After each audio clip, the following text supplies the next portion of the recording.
Hello, and welcome to Honey, I'm a Home Chef.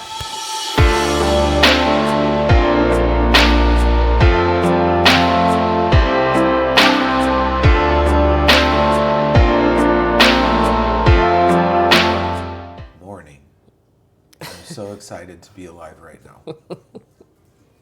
So, pork shoulder number 1, pork shoulder number 2.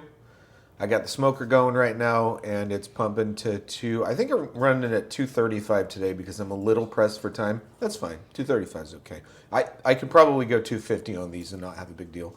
A little too much fat on the bottom of these, so I'm going to trim them up just a hair.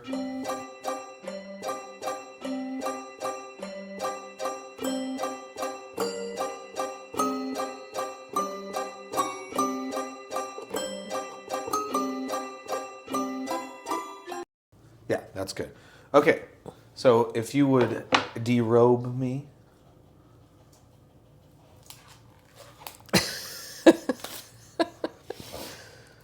So, 3 steps for this, or in my liking, or to my liking.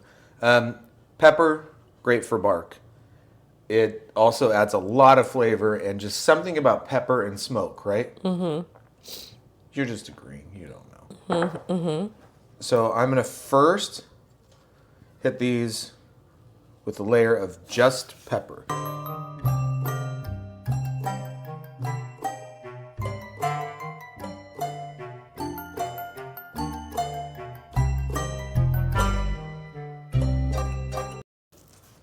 All right, so once we get all the pepper on, now it's time for the mustard.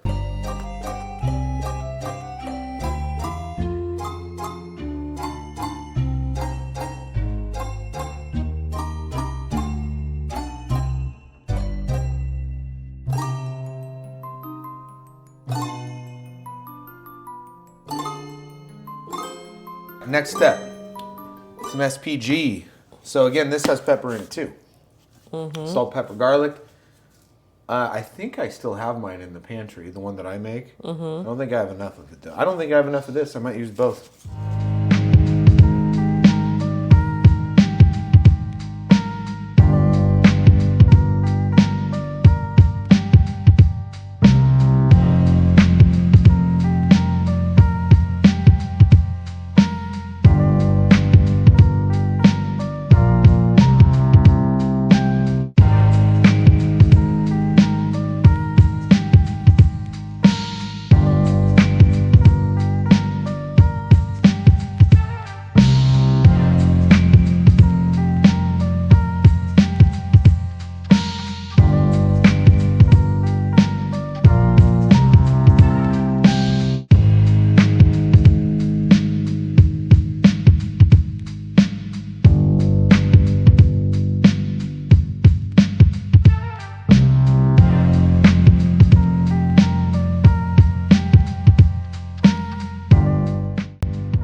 All right, you're about to see what it looks like when a piece of meat goes onto a barbecue. Not a whole lot to say here other than I'm going to probe both of these, and I'm going to separate them a little bit. And we're looking for an internal temp of 203 degrees. That's the magic number. I don't know what jerk thought that up. It couldn't be 204, it couldn't be 200, it couldn't be 205, it had to be 203. Gotta find a good spot. So that's what our goal number is. But honestly, if I have a good part or bark and it's probe tender and it feels like it's ready to pull apart, I'll pull it at 202. I don't give a shit. That's how we roll.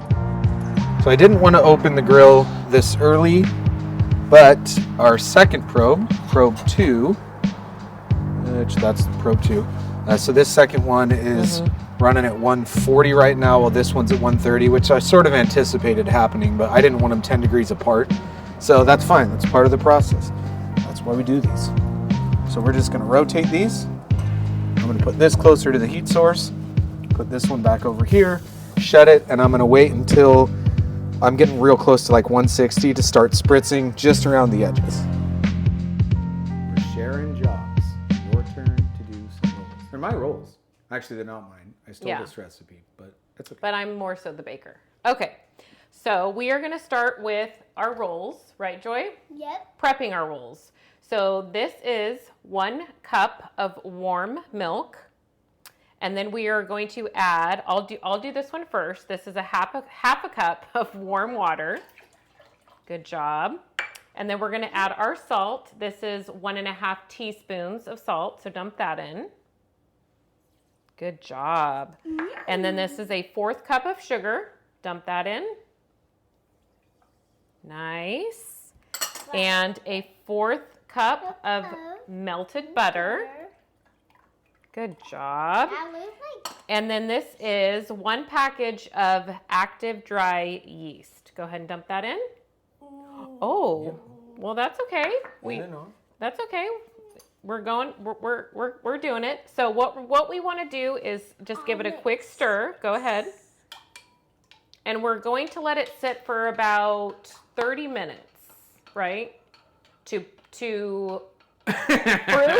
I wasn't saying. To proof, yeah. And so it's going to look like a bubbly, foamy consistency on the top. Well, that's what we want. That's what we hope for. So we will come back in 30 minutes and see what this looks like. I have to make a correction too, which my husband did on the video, but it was 5 minutes, not 30 minutes. But I am the baker. I don't know why I said 30. But this is what we want it to look like, so that is perfect. All right, Joy, what do we have there? flour. Okay, how many cups? Do you remember? No. 4 cups. All right. Yeah, because I'm 4. That's right. All right, dump it in the bowl. Okay. We're still doing 4 cups when you turn 5. Oh, good. Yeah, that was a lot. That's okay.